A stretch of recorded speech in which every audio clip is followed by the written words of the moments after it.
Alors, on est prêt à partir, Monsieur Basque? Oui, Madame la Présidente, nous sommes prêts à débuter la rencontre. Parfait. Alors, bonjour tout le monde. Bienvenue à cette séance ordinaire numéro 7 du 13 juin 2022 à midi. Nous sommes au centre Richard Gingras pour une deuxième fois cette année. Nous sommes contents de se faire accueillir ici même. Alors, ouverture de la séance, adoption de l'ordre du jour. Il n'y a pas de changement, M. Basque? Non, aucun changement à l'ordre du jour. Parfait. Alors, procès-verbaux, conseil d'arrondissement, lecture et adoption du procès-verbal numéro 6 du 30 mai. Est-ce que ça vous allait? Oui, ça va. Oui. Maintenant, comité consultatif d'urbanisme de l'arrondissement de Brompton-Roqueforest-Saint-Élie-Deauville, comité consultatif d'urbanisme, dépôt du procès-verbal du 25 avril 2022.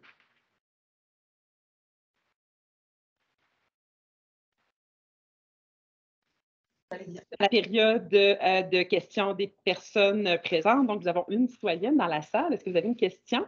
Non. Non? Bon, parfait. Bien, merci d'être là, de nous écouter. Pour le spectacle. Parfait. Donc, nous avons pas de dossier correspondance. Bien que, tu sais, le dossier de Mme Tennis, là, Pickleball, on aurait peut-être pu mettre ça en correspondance, non? Okay, Par courriel, éventuellement, là. On peut le rapporter pour une prochaine séance. Hein, ce genre de courriel-là, je ne sais pas trop, ça fitterait. OK. Je vais vous... Oui. Parce que les enjeux de Pickleball, on sait que ça touche en plus beaucoup de monde, là, mais on pourra peut-être revoir ça. Maintenant, le point 6.1, comité consultatif d'urbanisme du 30 mai, demande de dérogation mineure au règlement numéro 1200 de zonage et de lotissement de la ville de Sherbrooke, zone H0297 du 418-422 rue Colbert, Madame Christina Lavoie. Est-ce que, très rapidement, vous pouvez nous résumer ou ça ne vaut pas la peine? Ou...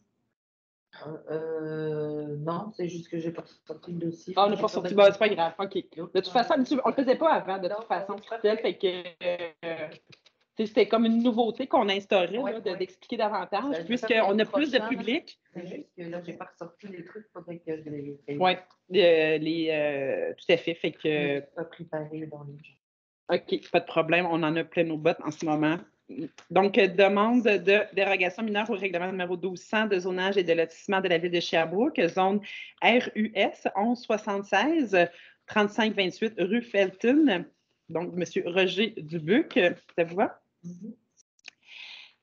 Ensuite, point numéro 8.1, fonds dédiés. Nous avons reçu une demande de fonds dédiés de l'école Beaulieu pour des bacs à sable, pardon. Donc, c'est une demande que nous avons reçue dans les dernières semaines pour ajouter dans la foulée là, du Gagaball. Là, il y avait d'autres installations qui voulaient être bonifiées, donc des bacs à sable sur pied. Puis, c'est une demande de 1 000 $. Donc, ça vous va? Oui, oui. Oui, parfait. Maintenant, point 8.1.2, budget pour l'élaboration du plan d'action arrondissement de Brompton, Roqueforest-Saint-Élie-Deauville. Donc, on a tenu là, des consultations publiques le 30 mai, le 6 juin dernier. Puis, on avait, dans le fond, pour tenir cet événement-là, on a eu des dépenses. Puis, c'est comme la seule enveloppe qu'on peut vraiment gérer d'une manière autonome, c'est le fonds dédié. On prendrait là, le 1 000 $ nécessaire là, dans notre fonds dédié. Fait que ça vous convient? Oui. En fait, c'est 250 à Brompton, parce que Brompton a son propre fonds dédié et Roqueforest-Saint-Élie-Deauville son fonds dédié. Donc, 250 dans le fonds dédié de Brompton et 750 dans le fonds dédié de Roqueforest-Saint-Élie-Deauville. Ce sont quand même des dépenses assez limitées comparativement à ce qu'on aurait pu engendrer ce plan d'action. Oui. Donc, ça peut avoir l'air de dire que ça a coûté 1 000 $, mais ça aurait pu... Ça a coûté 20. Ça aurait pu en coûter 20. J'aurais pas dit. Oui, chaque arrondissement était autonome dans sa façon de travailler ce dossier-là. On a été quand même très proactifs et puis très efficace et économe sur l'élaboration de notre plan d'action, je trouve. Oui, puis je pense qu'on peut dire que ça a été vraiment un exercice apprécié là, des citoyens et des citoyennes qui étaient présentes. On a eu vraiment de bons mots. Pardon? Et de nous. Et de nous.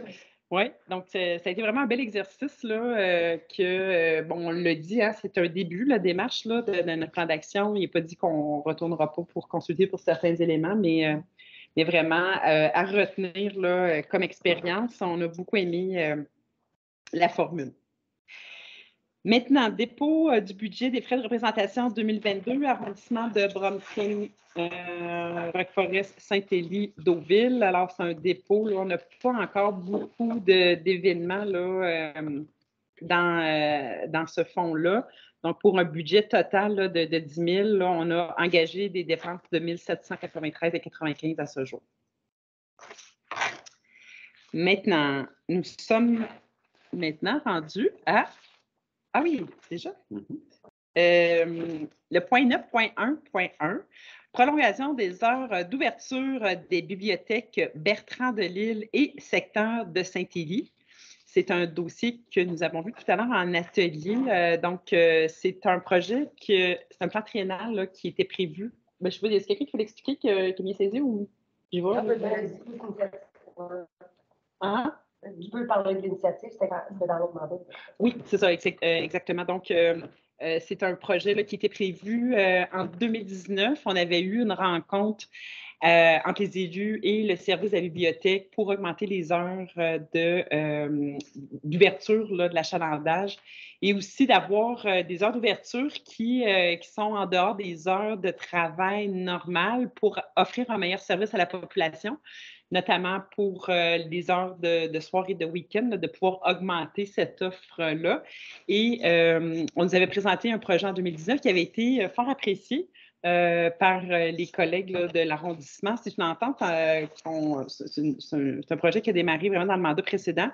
Et bon, à cause de la pandémie, finalement, ça n'a jamais été mis en opération, cette bonification d'heures.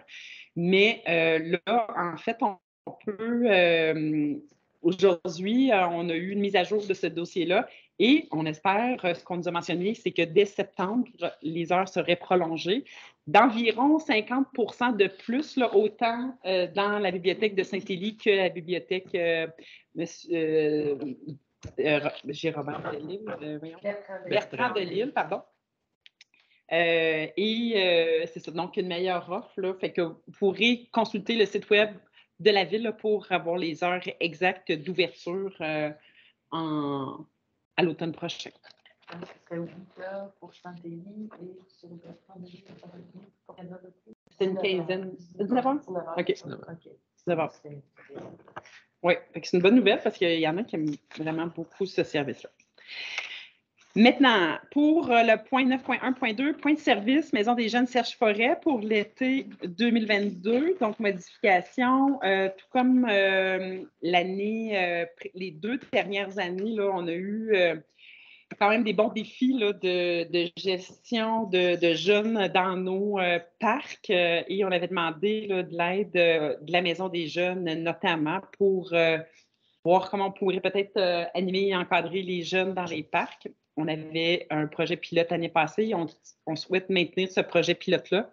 Donc, on ajoute, dans le fond, c'est une convention ponctuelle là, pour cette année. On va voir, il y a des actions qui ont été faites en cours d'année pour essayer de prévenir davantage, mais on veut s'assurer aussi que cet été, ça se passe bien, qu'il y ait une bonne collaboration entre les gens qui travaillent dans les parcs, la police et la Maison des jeunes là, pour intervenir d'une manière pertinente là, dans les différents espaces extérieurs de notre arrondissement. Donc, on va accorder une aide financière non récurrente de 9 072 $ non taxables, qui sera à même le budget de la division des loisirs et de la vie communautaire pour appliquer la convention que nous allons signer. Est-ce qu'il y en a qui voulaient ajouter des éléments par rapport à cette convention? Non, je vais juste dire que dans le fond, ça concerne surtout cette maison des jeunes-là travaille dans votre secteur plus que Brompton. Nous, on a notre propre maison des jeunes. Oui, tout à fait. Je ne touche pas à Brompton. Madame Lefebvre, bien complétée? C'est vraiment une bonne chose parce que c'est ça, les services ont plusieurs acteurs ont travaillé fort, vous l'avez cité, la police, la maison des jeunes, les rues, les parcs, etc. Tout le monde a travaillé vraiment beaucoup ensemble pour améliorer la situation. Puis encore ou encore la consolider. Là. Ça a reparti un petit peu les événements. C'est l'hiver, ça a calmé tout le monde, mais là, l'été. Donc, c'est une bonne chose qu'on puisse continuer cette démarche-là, puis consolider la prévention. Parfait. Donc, nous sommes rendus déjà à la fin. Il reste le mot des conseillères. Est-ce que, Mme Robichaud, vous voulez les adresser? Je n'avais pas préparé de mots, mais je voulais revenir sur la consultation, dans le fond, remercier les gens qui avaient été là. Tu l'as déjà fait, donc je n'en reviendrai pas. Mais en même temps, comme tu as dit, on fera l'annonce autant pour les parcs, le budget participatif et tout, ça s'en vient à l'automne, une nouvelle consultation à ce sujet-là. Et je voulais faire un petit rappel pour la commission de la culture, loisirs, sport et plein air qui aura lieu ce jeudi à 13h45. Les portes vous sont grandes ouvertes, sinon vous pouvez le réécouter en diffusion par la suite. Parfait. Mme Lefebvre? Oui, remercier aussi tous les gens qui ont participé, puis remercier Eric et Nicolas qui ont préparé ces soirées-là qui étaient vraiment bien ficelées. Là. Je pense que tout le monde a eu du plaisir. Hein. Je vois Julie qui dit oui. Et puis, merci les gens qui ont participé à Jean-Béli Saint-Élie le 28 mai. On a eu, c'était agréable aussi, on a eu quand même beaucoup de visiteurs, c'est 830 arbres qui ont été distribués. Et donc, on a bien apprécié l'exercice, beaucoup d'échanges aussi, des vivaces, etc. Et aussi, féliciter les scouts qui ont repris la grande vente des barras ici sur le stationnement du centre communautaire Échange-Ingrat. Et donc, ça faisait 2-3 ans que ça n'avait plus lieu, donc on est bien content que ça reprenne. Donc, voilà. Parfait, merci, Mme Boileau. Rapidement, hier, c'était la fête des bénévoles de Brompton. On a honoré Anne-Marie Auclair, qui était notre bénévole de l'année à Brompton pour ses multiples implications. C'est la période de la fin d'année scolaire. On est en période d'examen pour le secondaire, donc on ne lâche pas. C'est aussi les vacances s'en viennent. Puis là, c'est la période des balles qui commence. Fait que j'espère que vous allez prendre les grands moyens pour rester en sécurité. Pas une trop grande consommation d'alcool, on sait bien comment ça se passe, là, mais soyez prudents, soyez sécuritaires, puis on compte sur vous pour qu'en Estrie, à Sherbrooke, on ait un beau bilan de bas de finissant. Et puis, bonnes vacances après nos étudiants.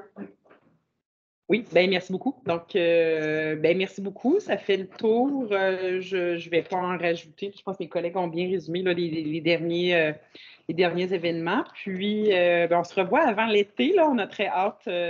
On se revoit début juillet. La prochaine date, déjà, est-ce qu'on la sait par cœur? Lundi 4 juillet, exactement. Lundi 4 juillet à midi. Et ce sera à Rock Forest. À midi aussi? Oui, oui, aussi. Tout à fait, à midi à Rock Forest. Donc, on vous attend et on espère vous voir en grand nombre, en personne. Merci. C'est pas long, hein?